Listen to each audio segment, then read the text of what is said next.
ایک مرتبہ امیر المؤمنین مولا کائنات علی کے مرتضیٰ شیر خدا کرم اللہ تعالی وجہہ الکریم زیارت قبور کے لیے کوفہ کے قبرستان میں تشریف لے گئے تو وہاں پر ایک تازہ قبر کو آپ نے دیکھا۔ آپ کے دل میں خیال پیدا ہوا کہ کیوں نہ میں اس قبر کے حالات کو معلوم کروں۔ لہٰذا آپ کرم اللہ تعالی وجہہ الکریم نے اللہ تبارک و تعالی کی بارگاہ میں عرض کی کہ اے اللہ، اس قبر کے حالات مجھ پر منکشف فرما دے۔ اللہ رب العزت کی بارگاہ میں آپ کی دعا فوراً قبول ہوئی اور دیکھتے ہی دیکھتے آپ کے اور اس قبر کے درمیان حائل تمام پردوں کو اٹھا لیا گیا۔ حضرت مولا مشکل کشا اور اس قبر کے درمیان تمام پردوں کا اٹھنا ہی تھا کہ آپ کیا دیکھتے ہیں کہ اس قبر میں موجود مردہ عذاب نار میں مبتلا ہے، آگ کے عذاب میں وہ گرفتار ہے، اور آپ کرم اللہ تعالی وجہہ الکریم کو دیکھ کر وہ آپ سے یہ عرض کرتا ہے کہ یا علی انا غریق فی النار وحریق فی النار، کہ اے علی، میں آگ میں ڈوب رہا ہوں اور میں آگ میں جل رہا ہوں، خدا کے لیے میری مدد فرمائیے۔ حضرت مولا مشکل کشا کرم اللہ تعالی وجہہ الکریم نے جب یہ ہولناک منظر دیکھا تو آپ کا دل بے قرار ہو گیا اور اللہ رب العزت کی بارگاہ میں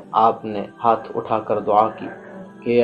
اے اللہ اس بندے سے عذاب قبر کو اٹھا لے۔ حضرت مولا مشکل کشا کرم اللہ تعالی وجہہ الکریم نے جب اللہ تبارک و تعالی کی بارگاہ میں یوں عرض کیا تو اللہ تبارک و تعالی کی بارگاہ سے جواب آیا، اے علی، آپ اس کی سفارش نہ فرمائے، کیونکہ روزہ رکھنے کے باوجود بھی یہ شخص رمضان المبارک کی بے حرمتی کیا کرتا تھا۔ رمضان المبارک میں بھی گناہوں سے باز نہ آتا، دن کو روزہ رکھتا اور راتوں میں یہ گناہوں میں مبتلا رہا کرتا تھا۔ مولا کائنات کرم اللہ تعالی وجہہ الکریم یہ سن کر اور بھی زیادہ رنجیدہ ہو گئے اور عرض کرنے لگے کہ یا اللہ، میری لاج اب تیرے ہاتھ میں ہے، اس بندے نے بڑی امید سے مجھے پکارا ہے، میرے مالک تو مجھے اس کے سامنے رسوا نہ فرمانا، اس کی بے بسی پر رحم فرما اور اس بیچارے کو بخش دے۔ حضرت علی کرم اللہ تعالی وجہہ الکریم رو کر مناجات کرتے تھے۔ اللہ تبارک و تعالی کا دریائے کرم، دریائے رحمت جوش میں آیا اور اللہ تبارک و تعالی کی بارگاہ سے ندا آئی کہ اے علی، ہم نے تمہاری شکستہ دلی کے سبب اسے بخش دیا ہے، چنانچہ